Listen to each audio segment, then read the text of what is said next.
if you were going to create something, right, and you want to create something that doesn't affect you as the creator, then there has to be certain qualities that you possess.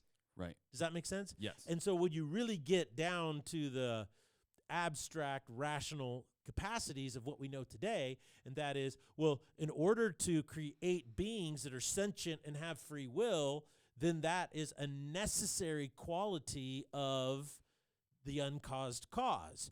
So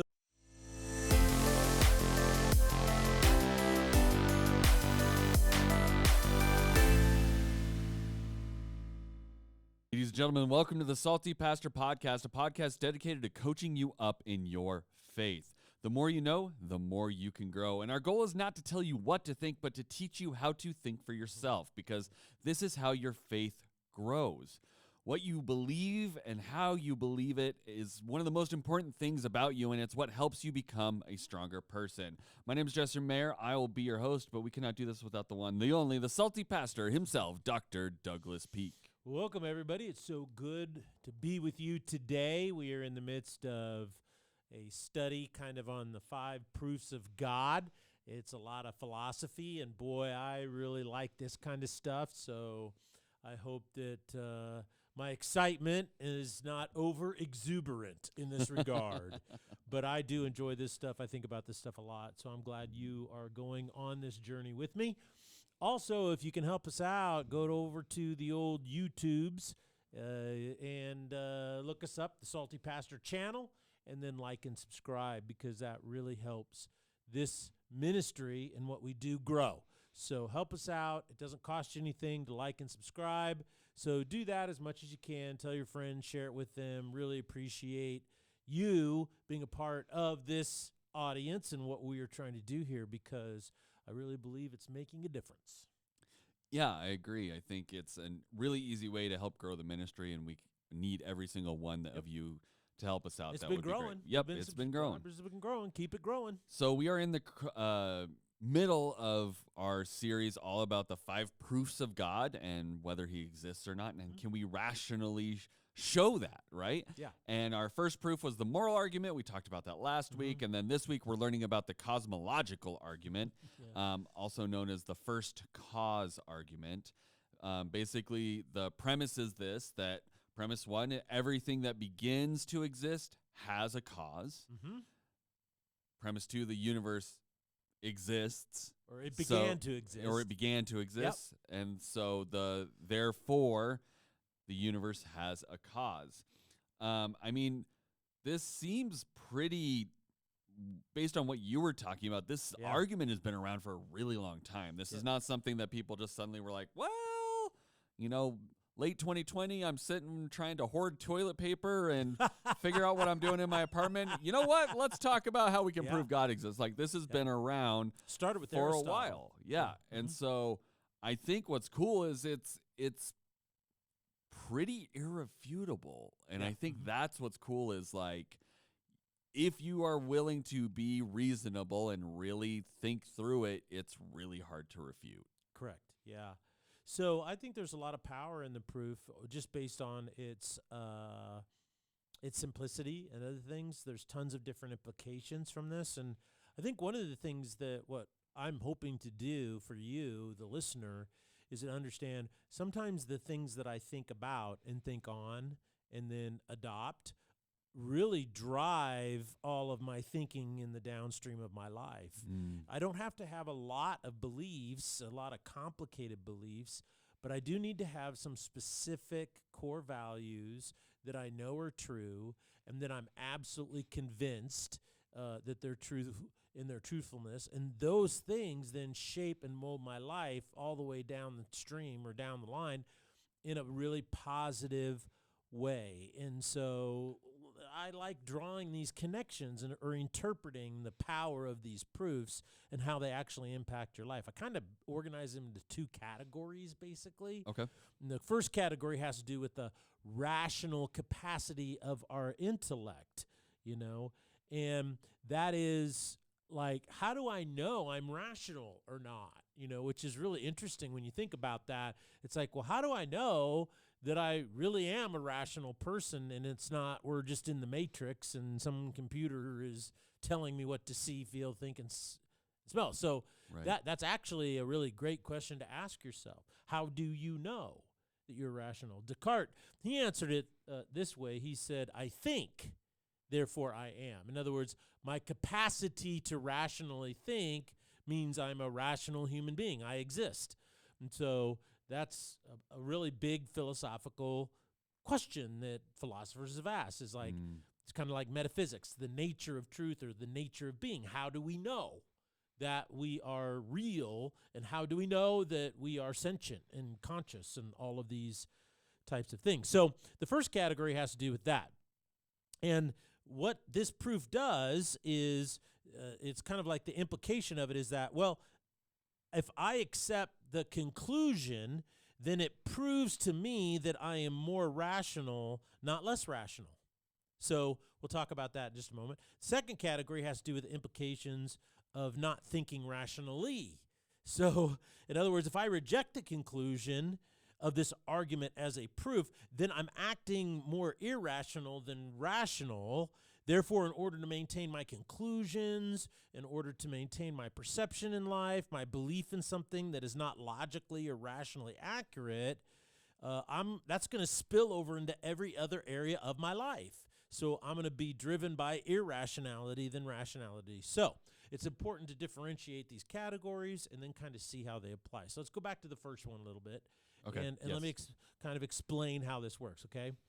First of all, this proof only uses provable scientific facts. That's it.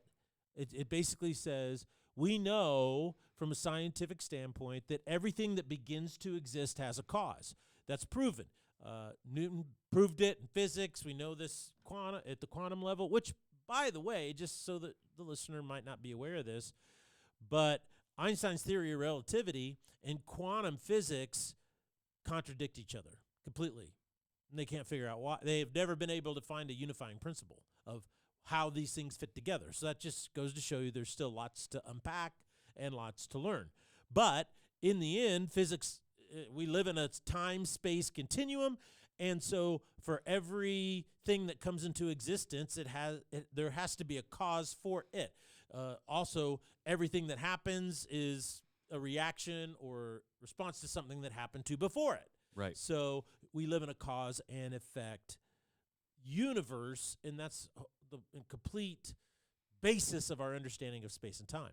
Okay, so we know that. But what's also interesting is that the argument, this proof, exposes the imposters when it comes to its conclusion. And what I mean by imposters is people who say they're scientific, who say they're rational, but they refuse to accept the conclusion without trying to refute the premises. And that's what's really interesting. The impact is that their influence ends up undermining science, undermining scientific discovery, and undermining innovation. I've argued for quite some time that science has been hijacked by atheists, scientific materialists, naturalists, secularists, humanists, and so forth. And what they've done is they've brought a religious bent, and I mean that in a negative sense, a belief system bent that is not rational but irrational into science, and then they kind of force science into what they want it to be. Therefore, what ends up happening is it undermines the purity of science, the innovative capacity of science to discover new things, because in their minds, science is no longer about pursuing what is true and real from an objective standpoint. Discovering the explanations of the universe in which we live. Science now only exists to prove what they already believe. You see, so in other words, they have a paradigm that they're trapped in, and they're pursuing it not with objectivity, but with subjectivity. And, of course, that is the whole antithesis of science.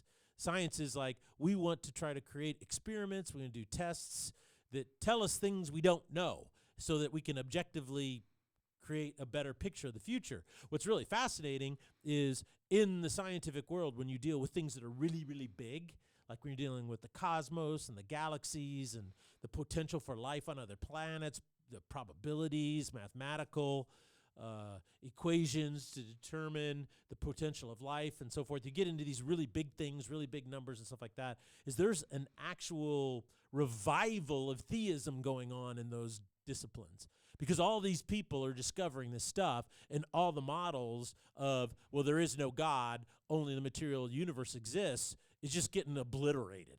And they're like, well, there has to be a God in order for all this, and all these discoveries to make any sense whatsoever.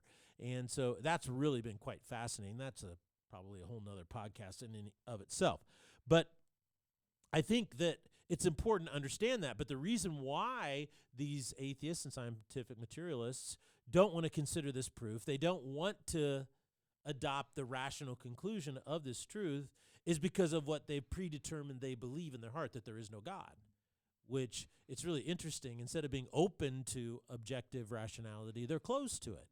Instead of saying, well, whatever the truth dictates, I must be open to the conclusion. And that's what this proof does, is it really requires consideration of the first cause. Rationally, it forces you to consider the nature of the first cause. And we got into that a little bit on Tuesday, and I think today I just want to expand on that, and that is, a first cause, a cause that is able to cause what exists now, the reality in which we live, the space-time universe filled with the matter that it has, a first cause to create something of that nature out of nothing, ex nihilo, is got to be an uncaused cause. So it has to be infinite, not only in its existence, but also in its power, in its scope. Right? We can't fathom the expansive nature of God. Right. Now, it's very, it's very hard to think in these terms because our minds are locked into space and time. So I know I'm being a little bit abstract, but in space and time, actual infinity does not exist. Aristotle argued this is a contradiction. It would be a paradox if it did, so it doesn't. And this is why the more rational you become, the more God becomes a necessary conclusion. And a lot of people don't want to believe or hear that. Right. They want to hear something that supports what they believe, right? It's like they are diluting the purity of the science, so they're only looking for things that would support what they are looking at. But like you said, there's a lot of science coming out that's actually stating the opposite, and the only way that makes sense is if there was something bigger, something beyond the scope of what we can comprehend in the space-time continuum, something infinite, right?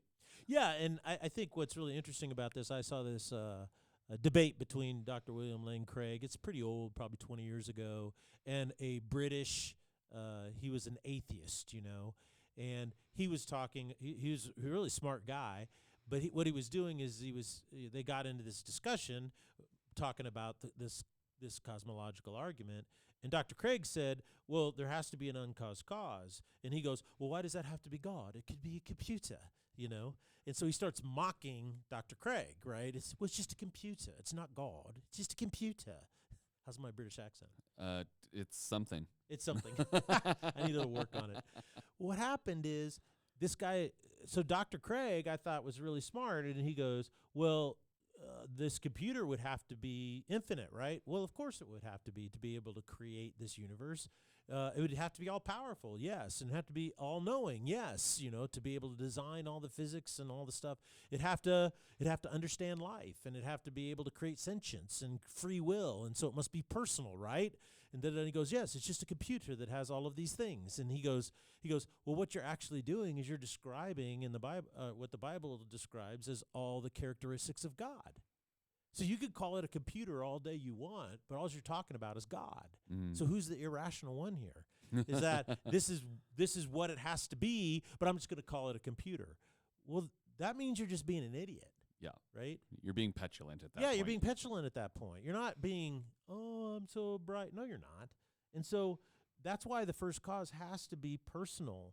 And this is probably one of the toughest things to conceptualize when you think in pure mathematical terms or rational terms, but let me try to explain it.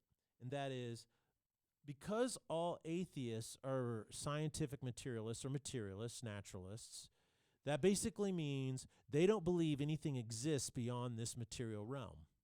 Right. Nothing exists outside of space, nothing exists outside of time, or nothing exists outside of matter. Of course, now today, we see them attempting to contradict themselves because they're creating multiverses and alternate realities and all these things. And these things are a result, I believe, of an attempt to try to explain, the need for a computer that has all the attributes of God and not call it God, but a computer, right? And that's kind of what they're doing. But I think what's interesting is in their belief system, everything is determined. There is no free will. So how could a non-personal, non-free-willed entity, right, uncaused cause, create a universe of space, time, and matter without the act of creation itself somehow changing the cause? You see, in other words, if you were going to create something, right, and you want to create something that doesn't affect you as the creator, then there has to be certain qualities that you possess. Right. Does that make sense? Yes. And so when you really get down to the abstract, rational capacities of what we know today, and that is, well, in order to create beings that are sentient and have free will, then that is a necessary quality of the uncaused cause. So the uncaused cause has to maintain the capacity to freely choose, to freely create, and to freely let go or freely, which also then free will, of course, is where love and beauty and compassion and all the virtues, hope, all of these things exist. They don't exist outside of that. So you go, wow, all the greatest things about humanity that we enjoy had to be created by a uncaused cause that has the same qualities. So then we go back to the original thing that we've talked about on the Salty Pastor all the time, and that is, what does it mean to be created in the image of God? And now you see why that's such a powerful statement in the book, first chapter of the book. So let me pair it back to you so that I think that at least I understand, and hopefully the viewers will understand. You're basically saying, if, for example, we were created by a quote-unquote computer, and that computer didn't have the qualities of understanding of Correct. love or free will or these things, that's not something it would give us because it doesn't understand them, it doesn't have them, so there's no way to impart them on the thing it's creating. It would be like me trying to impart Chinese on something I was coding if I don't know Chinese, right? Correct. Like, if I don't have that characteristic, if I don't have that knowledge, I can't impart it into something that I'm creating in a computer, right? Coding, Yes, if I don't have the knowledge. one aspect of it, absolutely. And so, therefore, one aspect of God that we know is that he shares his nature, because the only way for us to have had it is if he knew it and understood it and was able to impart it. Like, it's similar to like teaching. Like, once you have to be kind of a master of it in order to share it with someone else for the most part. You have to have at least an understanding higher than the average person to share it, right? If that's diluting the idea down quite a bit. You are in the ballpark, my friend. You I are like on the right I'm path. close-ish. Yeah, you're right. But it's also even more so is that if, like for instance, Hawking, he postulates this, and that is, well, there were these little bubbles of space and time, right, that were that were compressed into the size of a proton, and then they exploded and created the universe. And so he's saying, okay, well, then the universe had to pre-exist in order to create itself. Right. And that's just an illogical ping pong game that's insane. It doesn't make any sense whatsoever. And that's what he argued in the last book that he wrote. And so people said, well, he was a brilliant cosmologist, but he's a terrible philosopher. Absolutely. I mean, his philosophy is horrible because it's irrational. It doesn't make any sense. But that's basically it, is that the first cause not only has to have those qualities, but the first cause also has to be able to create a situation in which those qualities can flourish in and of their own accord without manipulation or coercion. Right. So which is a whole nother layer. That's a whole nother layer. Then you go down and you go, okay, so but what's the whole issue of free will? And that's what's so fascinating about this proof and the implications of it from a rational standpoint is I just get a kick out of the fact how so many atheists hate free will. They argue against it. They write books against it. It doesn't exist. We're all deterministic. And I'm like, I would hate to, I feel bad for the ladies that you want to date. You know what I'm saying? Yeah. I mean, how boring that must be. There's no love. There's no beauty. There's nothing that's awesome about being a human being available in a deterministic society or reality, I guess is probably a better way to say it. So yeah, you're right on track, and that's where you got to start. You got to start there, and then you want to go deeper, and then deeper, and then deeper. And only then, that's where you go, oh, I'm starting to understand some real wisdom about my life because I finally, I fear God, I respect God, I see God, not in his entirety, but I see, wow, he is the uncaused cause. Right. There's a deeper understanding and relationship because you now understand truly how deep and complex it really is. You can't even fully fathom it, right? And like we see that laid out so much in especially like Psalms and things of that nature in the Bible where they're just like those guys that were, some of them even had the chance to like speak with God in one way or another, and they still were like, I still don't get it, right? Yeah. Like they've seen glimpses of his nature and they're still confused by it. So us studying overwhelming. Yes, it's overwhelming. The immensity is overwhelming. Well, let's dig into the second category because that was kind of an in-depth dive on your first category that you had mentioned, and then you said there was a second category. So let's dive into that before we run out of time today. Well, one of the things I love about the proof is its simplicity. When Einstein discovered the theory of relativity, it was admired because it was so simple. You don't need 400 caveats around it. It was E equals mc squared. And it was so simple. Many called it eloquent. Mathematicians said it's just eloquent. They not only loved its simplicity, they fell in love with its design. Right. And so that's why it was so amazing. On the other hand, this proof reflects that. It's very simple. And it rests upon provable scientific facts, not things that you're stretching in any way, shape, or manage, There's no leaps. Yeah, there's no leaps or anything you're reaching for to try to prove something like, well, if you were to consider, well, it doesn't do that. It's just very, very simple. The proof also does something else, is it directs your thinking, and it makes things extremely clear. One of the implications of Einstein's theory of relativity is that it drove science in a very specific direction, right? And what it did is because it drove scientists in a very specific direction, what happened is it unleashed discovery, a direction that resulted in massive breakthroughs in science. He discovered that and released it in the early 1900s, and then by 1940, they created the atomic bomb. Right. Based on his theories, and so it's just really amazing at how fast it just exploded. Because what it did is it brought order out of the chaos and it focused everybody down this path. I mean, and we see this in innovation all the time, right? Like we start with the first 3D printer, and now there's 450 versions of it, and they're using it now to 3D print houses. Houses, right?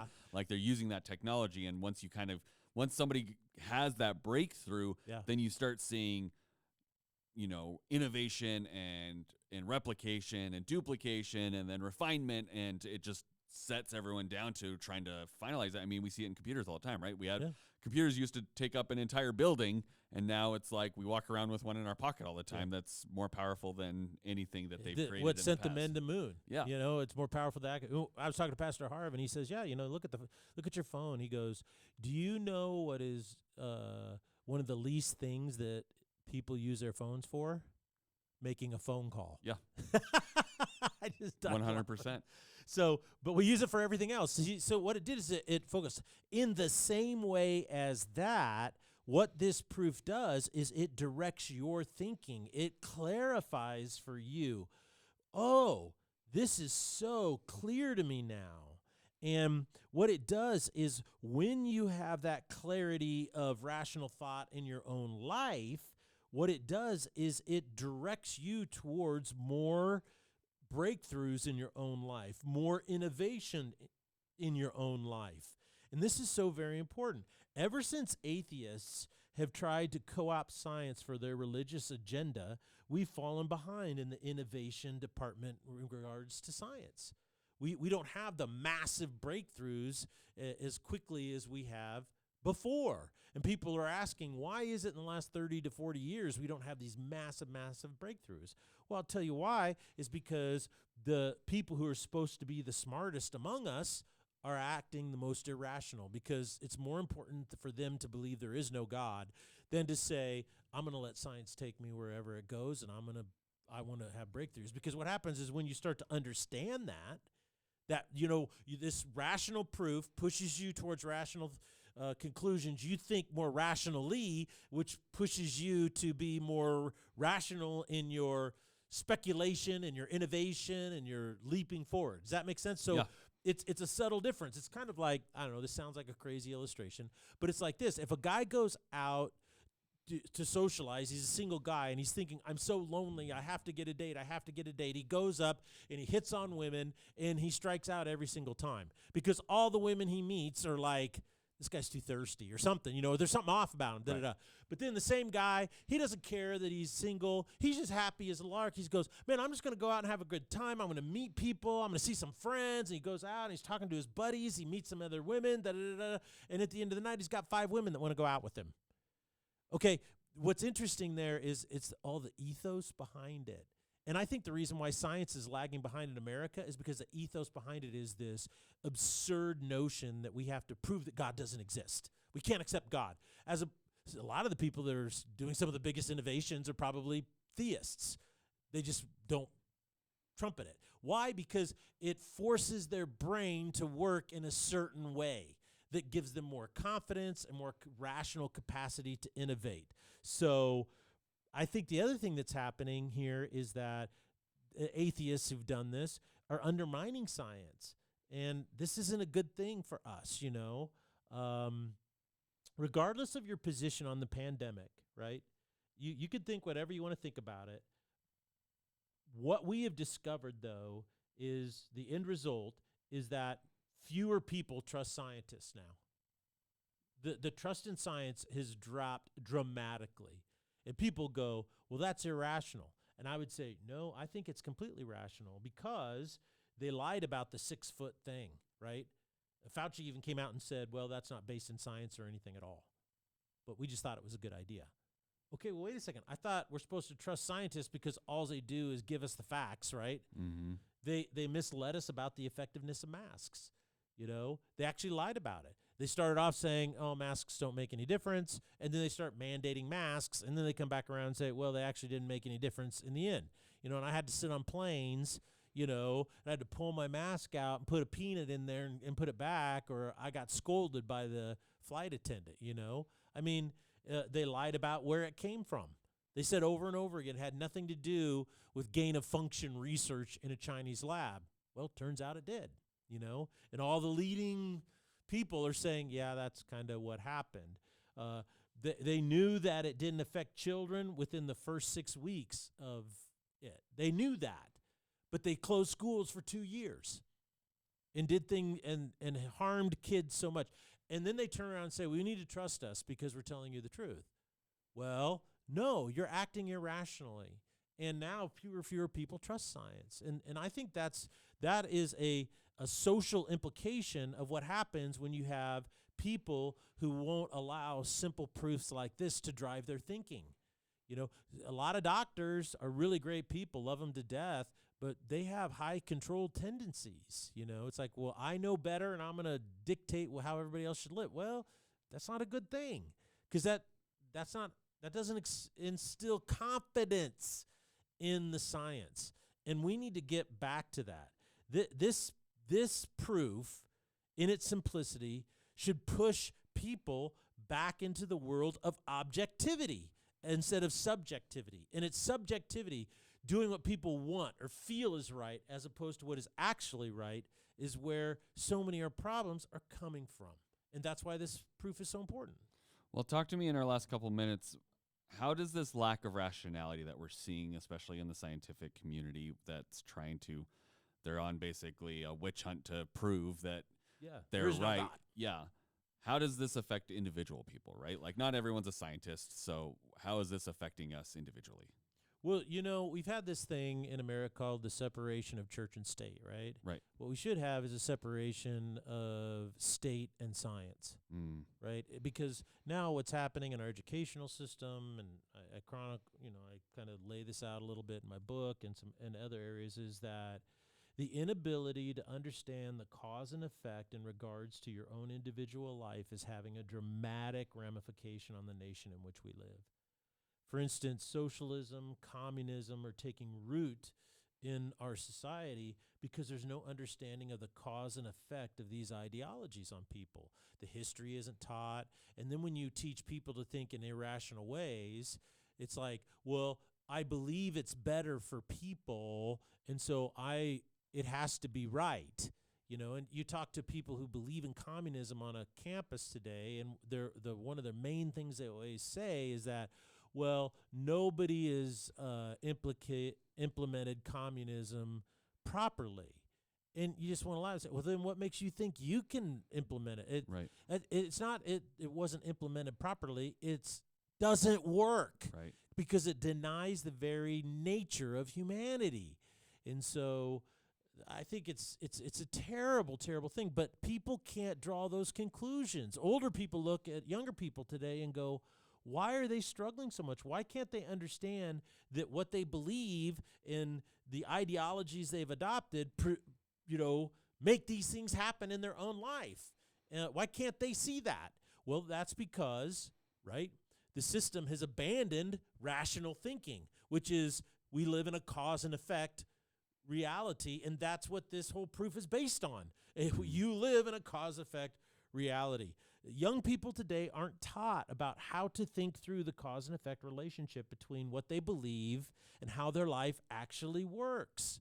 And it's just so crazy. This is why you have people today, just yesterday I saw a protest of people on a university campus. They were protesting about Palestine, that there's this thing going on with Hamas, the terrorists who came across their border, killed 1,300 Israelis, kidnapped a bunch of them, and then took them back across the border.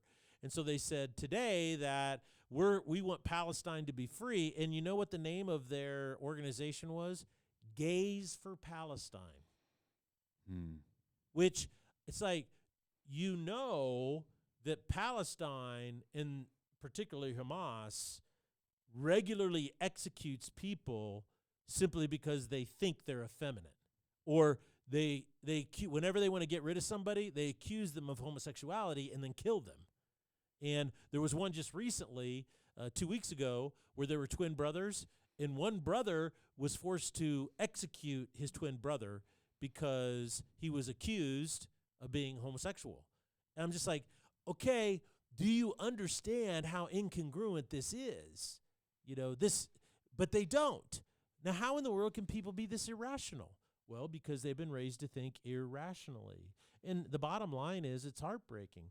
There's no unified culture that can exist without some type of foundation that we all agree on.